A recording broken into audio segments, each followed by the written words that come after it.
Hello everyone, myself this is Moomtahana Habib, currently studying Department of Peace and Conflict Studies, University of Dhaka. Today I am going to discuss about the executive branch of Bangladesh to you all. So let's get started. Welcome to my presentation. Today the topic of my presentation is the executive branch of Bangladesh. Here you can see two pictures I have added in my slides. Firstly, the executive branch which carries out laws. And secondly, the picture I have added is Bangladesh Secretariat, which is also known as Bangladesh Sachivalay or Old Secretariat, is the administrative headquarters of the government of Bangladesh. Firstly, the introduction. What is the executive branch? The executive branch is that branch of government which implements the policy of the government. The characteristics of the executive branch are: firstly, the Prime Minister is the chief executive and the President as the head of the state with very constrained power. Number 2, Cabinet is selected by the Prime Minister and appointed by the President. Number 3, there are currently 47 ministries within close to 1.2 million public employees. I have gathered the resources from the Ministry of Public Administration of Bangladesh. And here you can see the picture of our Prime Minister Sheikh Hasina.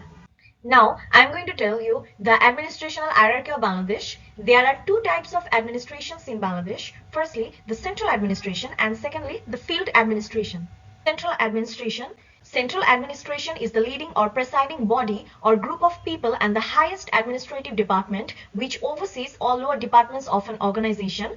These are based primarily in Bangladesh Secretariat, Segunbagisha, Dhaka. Here I have added the picture of Bangladesh Secretariat that I have mentioned earlier. Organogram of central administration. Now I am going to show you the organogram of central administration, from which is from higher to lower in order. Firstly, the minister, and then cabinet secretary, principal secretary, senior secretary, secretary, additional secretary, joint secretary, deputy secretary, senior assistant secretary, assistant secretary. Now I am going to discuss some important organograms of central administration. Minister.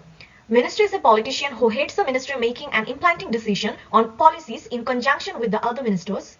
In some jurisdiction, the head of this government is also a minister designed by the Prime Minister. Secretary. The nerve center of administrational and governmental activities is Secretariat. The Secretary is also the principal of the ministry or division, including the attached departments and subordinate offices are expended in accordance with the budgetary provisions. Number 3, additional secretary. An additional or joint secretary is within a sphere who is responsible to submit all cases directly to the minister for orders. Secretary has the power of call for any cases from the additional or joint secretary for his own consideration.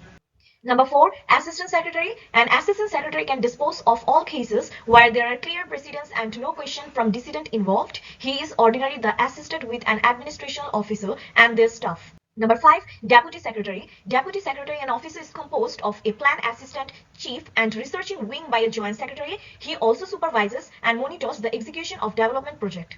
Number 2, Field Administration. What is the field administration? Field administration is the extension of central administration at the field level to implement governmental programs and policies. Field administration is categorized 3 administrative chains of command. They are division, district, and upazila. Now I am going to tell you all the organogram of field administration in Bangladesh, which I have mentioned from left to right, which indicates the highest to lowest position in order. Firstly, the divisional commissioner, then additional divisional commissioner, deputy commissioner, UNO, senior assistant secretary, senior assistant commissioner, and lastly, assistant commissioner. Now I am going to discuss some important organograms of field administration in Bangladesh. Firstly, divisional commissioner. The role of divisional commissioner is to act as the supervisory head of all state government offices situated in division. Divisional commissioners are responsible for general administration of the division and planned development of the district under his control, and also act as appeal adalat for revenue cases. Number 2, Deputy Commissioner. Deputy Commissioner is the chief of a district. He is usually known as DC. His duties are revenue function, maintenance of public order and security, administration of jail, control of firearms, state secret matters, political function, treasury and stamp. And lastly, the UNO. UNO is the main administrative personnel of Upazila administration. His duties are maintenance of public order and security, taking initiative against corruption, mass mobilization, providing license certificates and trusts. Lastly, I can say that the administrative structure of Bangladesh is multifaceted. The functions of the executive department are completed through this field and central administrations. Thank you all for being with me throughout my presentation. Hope you all like it. See you again. Keep me in your prayers. Assalamualaikum. Bye bye.